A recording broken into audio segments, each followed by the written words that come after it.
जय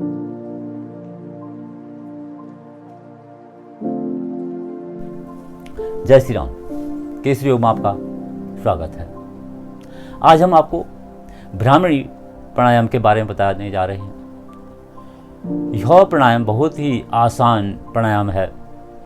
इस प्राणायाम को करते समय हमारे कंठ से जो ध्वनि निकलती है वह ध्वनि भौरे के गुंजन के समान होती है। जिस तरह से आपने देखा होगा भौरा अपनी पंखों को फड़फड़ाता है और उसमें एक ध्वनि निकलती है, वही ध्वनि उसी तरह की ध्वनि हमारे कंठ से निकलती है। इसीलिए इसे भ्रामरी प्राणायाम कहा गया है। बहुत ही उत्तम कोटि का यह प्राणायाम है और बहुत ही जल्दी इस प्राणायाम को करने से हमारा मन मस्तिष्क जो है एकाग्र हो जाता है। कंसंट्रेशन में ध्यान में जाने के लिए बहुत ही अच्छा यह प्राणायाम है। विद्यार्थियों के लिए तो यह प्राणायाम बहुत ही सुंदर है और विद्यार्थियों को तो जरूर ही इस प्राणायाम को करना चाहिए। आजकल वैसे भी एग्जाम चल रहे हैं तो बीच में इस प्राणायाम को अगर बच्चे करते हैं तो बहुत जल्दी कंसंट्रेशन बनता है और याददाश्त भी बहुत तीव्र हो जाती है। विलक्षण बुद्धि इस प्राणायाम को करने से प्राप्त की जा सकती है। इस प्राणायाम से तनाव अवसाद दूर होता है। एंजाइटी, अनिद्रा जैसे रोग जिनको नींद नहीं आती है, इस प्राणायाम को करें। सोने से पहले भी कर सकते हैं तो बहुत आसानी से नींद आ जाती है। इस प्राणायाम को करते हुए एक वाइब्रेशन हमारे पूरे मस्तिष्क में होती है, पूरे गले के ऊपर के पूरे भाग में होती है और उसमें छोटी छोटी जो नस नाड़ियां हैं उनमें वाइब्रेशन होने से प्रभावित होती हैं। चेहरा कांतिमय बनता है। पूरे के पूरा मस्तिष्क हमारा वाइब्रेट मोड में, आपने जिस तरह देखा होगा फोन पर वाइब्रेशन होता है, आप करोगे तो अनुभव प्राप्त करोगे किस तरह से जो है वाइब्रेशन हमारे मस्तिष्क में होती है और हमारा मस्तिष्क कितनी जल्दी से शांत और एकाग्र हो जाता है इस प्राणायाम को करने से। बहुत ही सुंदर प्राणायाम। नर्वस सिस्टम के लिए तो यह जबरदस्त प्राणायाम है। हमारा नर्वस सिस्टम इससे बहुत ही सुचारू रूप से काम करने लगता है। डिप्रेशन दूर हो जाता है। और कभी कभी कुछ लोग होते हैं किसी भी चीज़ को नेगेटिव दृष्टिकोण से सोचते हैं, विपरीत दृष्टि से सोचते हैं, तो पॉजिटिविटी के लिए, सकारात्मक विचारों के लिए भी यह प्राणायाम बहुत ही उत्तम कोटि का प्राणायाम है।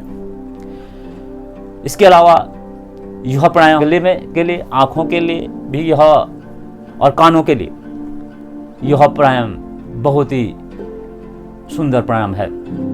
कभी कभी आपने महसूस किया होगा एक अजीब सी ध्वनि कानों में सुनाई देने लगती है, तो वो जो सुनाई देती है ध्वनियाँ वो भी इस प्राणायाम को करने से जो है दूर हो जाती हैं। याददाश्त तेज, मैंने बताया, इस प्राणायाम से होती है। आज्ञा चक्र हमारा प्रभाव में होता है, थर्ड आई जिसे कहते हैं, इसे प्रभावित होता है इस प्राणायाम को करने से और हमारा कंसंट्रेशन बहुत ही अच्छी तरह से बनने लगता है। कोई भी प्राणायाम कह सकते हैं कि खाना खाने के तुरंत बाद नहीं करना चाहिए। चाहे सुबह चाय पानी कुछ पीते हैं तो आधा घंटे बाद इस प्राणायाम को कर सकते हैं। किसी भी प्राणायाम को जो है तुरंत नहीं करना चाहिए और खाना खाने के तो 2-2.5-3 घंटे के बाद ही कोई भी प्राणायाम या आसन कुछ भी करना चाहिए। इस बात पर थोड़ा ध्यान रखना चाहिए। और रात को सोने से पहले तो जरूर करें। बहुत अच्छी नींद आएगी, जिसे बोलते हैं बहुत ही गाढ़ी नींद जिसे बोलते हैं, वो आ जाती है और पूरी तरह से बॉडी पूरी तरह से रिचार्ज हो जाती है। नेगेटिव विचार बिल्कुल आते नहीं हैं। बहुत ही सुंदर प्राणायाम। और जब आपको इसके प्रैक्टिस करते जाते हैं तो आपको ब्रह्मनाद सुनाई देता है। ब्रह्मनाद का मतलब घंटियों की आवाज़, शंख की आवाज़, एक अलग अलग से जो है आपको पॉजिटिव अनुभव होने लगते हैं इस प्राणायाम को करने से। ज़बरदस्त यह प्राणायाम जरूर करना चाहिए। और जिनको नींद नहीं आती है तो उनको तो जरूर ही करना चाहिए। उसको आप दवाई की तरह यूज़ कीजिए, जरूर करना है। इसको पहले 2 पार्ट्स में बताऊंगा। पहले आपको इसको करेंगे बिना कुंभक के। उसे प्राणायाम में कुंभक ही प्राणायाम कहा गया है शास्त्रों में, तो इसको पहले बिना कुंभक के करेंगे। इसमें 2 मुद्राएं लगती हैं। एक तो हाथों की मुद्रा है, उसे षणमुखी मुद्रा कहते हैं। षणमुखी मुद्रा का मतलब 6 तरह के जो है हमारे जो द्वार हैं उनको क्लोज कर देते हैं। 6 द्वार कौन से हैं? 2 कान हैं, 2 नेत्र हैं और 2 हमारी नासिकाओं पर उंगलियां हम लगा देते हैं। इसे षणमुखी मुद्रा इसे कहते हैं। इस प्राणायाम को और अच्छी तरह से सीख लेते हैं तो इसके लिए हम एक खिचड़ी मुद्रा भी लगाते हैं, जिसमें हम जिह्वा को पलट करके तालू पर लगा देते हैं। आगे वाला भाग थोड़ा हार्ड होता है और पीछे सॉफ्ट वाला जो तालू होता है मोड़ करके जिह्वा को वहाँ लगा देते हैं, तो उसे खिचड़ी मुद्रा बोलते हैं। उसमें और अधिक लाभ इस प्राणायाम के मिलते हैं। पहले सामान्य रूप से करेंगे और गले से, कंठ से इस आवाज को निकालना होता है, अंदर से ही आवाज निकलेगी और भ्रमर का जो गुंजन होता है उसकी वाइब्रेशन को आपको अनुभव करना है। कंसंट्रेशन आपका उस वाइब्रेशन के ऊपर होना चाहिए, कहाँ कहाँ आपके मस्तिष्क में वाइब्रेशन हो रहा है, इसको ध्यान रखना है, तभी अधिक प्रभाव मिलता है। ऐसा नहीं है कि आप कर तो रहे हैं, ध्यान कहीं आपका और है, तो वो फायदे इससे नहीं मिलेंगे। तो ये ध्यान में रखने वाली बात है। तो पहले मैं आपको ऐसे बता रहा हूँ, देखिए गुंजन कैसे करना है, फिर मैं मुद्रा लगा के बताऊंगा। देखिए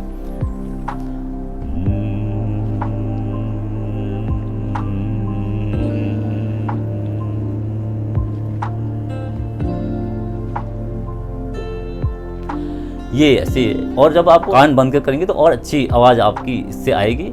इसमें सबसे पहली बात है, आप किसी भी आसन बैठे, सुखासन में, पद्मासन में, सिद्धासन में, शास्त्रिक आसन में, जिसमें भी आपको सुविधा हो उस आसन में बैठ जाएं और इस प्राणायाम को करें। बस एक ही चीज़ पर ध्यान रखनी होती है, आपकी स्पाइन सीधी होनी चाहिए, कमर गर्दन आपकी सीधी होनी चाहिए इस प्राणायाम को करते समय। और देखिए कैसे करते हैं। पहले आपने षण्मुखी मुद्रा, देख इस तरह से 2 उंगली यहाँ पर लगा दी, नीचे वाली, बीच वाली यहाँ पर, रिंग फिंगर यहाँ पर, मिडिल फिंगर यहाँ पर और इंडेक्स फिंगर लगा दिया अपने नेत्रों पर। और ये कान का जो देखिए ये वाला भाग है ऊपर वाला, इसको दबा देते हैं अंदर की तरफ अंगूठे से। और फिर उसके बाद श्वास भरनी है नासिका से, और नासिका से ही श्वास बाहर गुंजन के साथ जो है बाहर निकालनी है। देखिए कैसे करते हैं।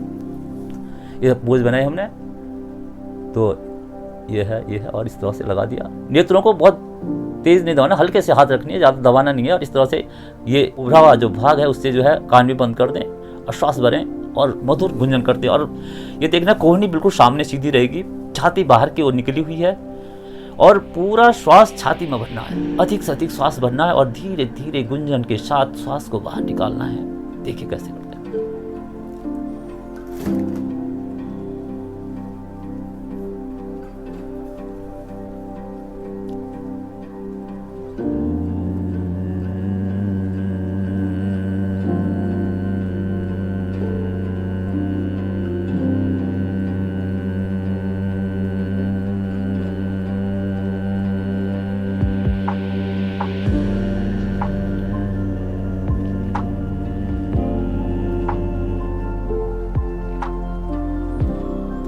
इस तरह गुंजन के साथ आपको कंठ से आपको यह आवाज़ निकालनी है। पूरी तरह से कान आपके बंद है तो वाइब्रेशन को आप महसूस करेंगे, पूरी की पूरी आपकी छोटी सी नस नाड़ियों में भी जो है प्रभावित हो रही हैं। और अब जो है इसको मैं बताता हूँ खिचड़ी मुद्रा के साथ कैसे करेंगे। पहले आप ये षण्मुखी मुद्रा मैंने हाथों की बताई थी।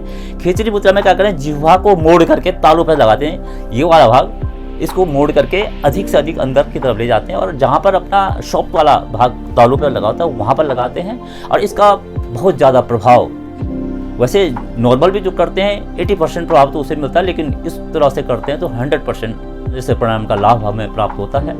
अब खिचड़ी मुद्रा में क्या करते हैं, अब हम जिह्वा को मोड़ के तालू पर लगा देते हैं, ये षण्मुखी मुद्रा।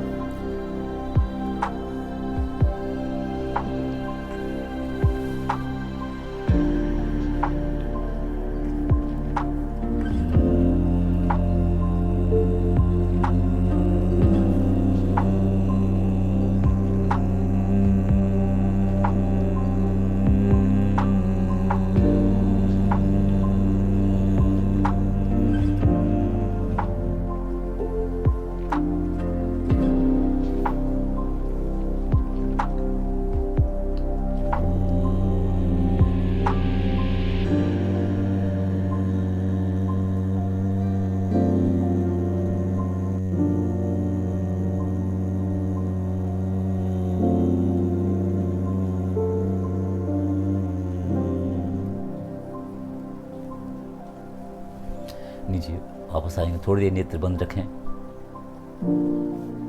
उंगलियों के पोरों से पहले नेत्रों को चलाएं इस तरह से और वापस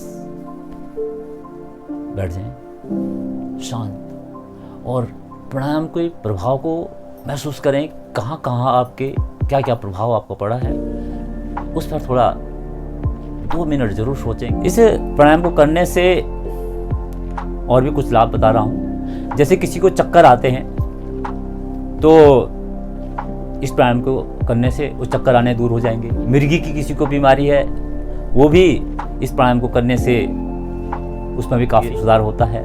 डिप्रेशन के लिए तो यह ज़बरदस्त प्राणायाम है। और इसके अलावा आपको घबराहट होती है, जैसे कोई इंटरव्यू में जाना है, इंटरव्यू देने जाना है तो घबराहट हो जाती है। पेट में अजीब सी एक तितली जैसे उड़ती हुई है, अजीब सी एक कह सकते हैं जिसे एंजाइटी टाइप की होती है, घबराहट टाइप की होती है, वो भी दूर होती है। पब्लिक प्लेस में आपको बोलने में थोड़ा बहुत हिचकिचाहट होती है, वो दूर हो जाती है। डिप्रेशन मैंने बताया, इसे दूर हो जाता है। अनिद्रा तो के लिए तो है ही ये प्राणायाम बहुत ज़बरदस्त। और इसके अलावा हमारे पूरे चेहरे की मांसपेशियाँ प्रभाव में आती हैं, छोटी छोटी नसडानियाँ प्रभाव में आती हैं, और रक्त का संचार पूरे चेहरे पर बहुत अच्छी तरह से होता है। चेहरा कांतिमान चमकदार बनता है, आपकी पर्सनैलिटी भी इससे उभर के सामने आती है। यह प्राणायाम ब्लड प्रेशर के लिए भी बहुत ही सुंदर प्राणायाम है। इस प्राणायाम को करने से बीपी नॉर्मल हो जाता है और पूरा हमारा शरीर कंठ से लेकर के पूरा कंठ से ऊपर का पूरा क्षेत्र प्रभाव में आता है। पूरा मस्तिष्क, पूरे कान, आँखें, गला, मस्तिष्क और पूरी तरह से वाइब्रेशन होने के कारण पूरा प्रभावित होकर के बहुत जल्दी हमारा मन शांत और एकाग्र हो जाता है और हमारा ब्लड प्रेशर भी बड़ी शीघ्रता के साथ नॉर्मल हो जाता है। सावधानी के तौर पर इसमें एक चीज़ का ध्यान रखना है, जिसके कानों की कोई बीमारियां हैं, जैसे किसी का पानी निकल रहा होता है, कोई प्रॉब्लम्स कानों में है, इस प्राणायाम को उन लोगों को नहीं करना चाहिए, क्योंकि उसमें वाइब्रेशन होता है तो थोड़ा सा वो पानी जो निकलता है, अंदर कोई नस नालियाँ बहुत बारीक, वहाँ पर कोई प्रॉब्लम हो तो थोड़ा उसमें दिक्कत हो सकती है। तो थोड़ा कानों की रोग जिसको हो तो उनको ज़रा इस प्राणायाम को नहीं करना चाहिए, ध्यान रखना चाहिए। और मैं सभी पेरेंट्स को कहना चाहूँगा, अपने बच्चों को यह प्राणायाम जरूर कराएं। बच्चे अगर इसको करेंगे तो बहुत जल्दी चीज़ें याद हो जाएंगी। परीक्षा आजकल वैसे भी हो रही है। और इसके अलावा बीच में अगर थक जाते हैं बच्चे पढ़ाई करते हुए तो बीच में एक ताड़ासन कर दिया, मैंने पहले वीडियो में बता रखा है, और ये थोड़ा भ्रामरी प्राणायाम थोड़ा कर दिया तो आप एकदम से आपके पूरे मस्तिष्क आपका रिचार्ज हो जाता है आगे पढ़ने के लिए, और आपकी पढ़ने की क्षमता और बढ़ जाती है, याददाश्त बढ़ जाती है। बहुत ही सुंदर प्राणायाम, सभी प्राणायाम को कर सकते हैं और वैसे बैठ के ही करना चाहिए, लेकिन थोड़ा बहुत अगर इसको दिक्कत है तो बैठ लेटे भी करें तो इसका लाभ उतना नहीं तो कुछ प्राप्त होगा। ये वीडियो आपको कैसी लगी? अच्छी लगी हो तो लाइक करें, शेयर करें और सब्सक्राइब करें। जो लोग चैनल में नए हैं तो सब्सक्राइब करें, जिससे आप योग की आने वाली वीडियो शीघ्रता से आपको मिल सके। इसी के साथ ही मैं केसरी प्रसाद इजाज़त देता हूँ। जय श्री राम। योग करें, स्वस्थ रहें।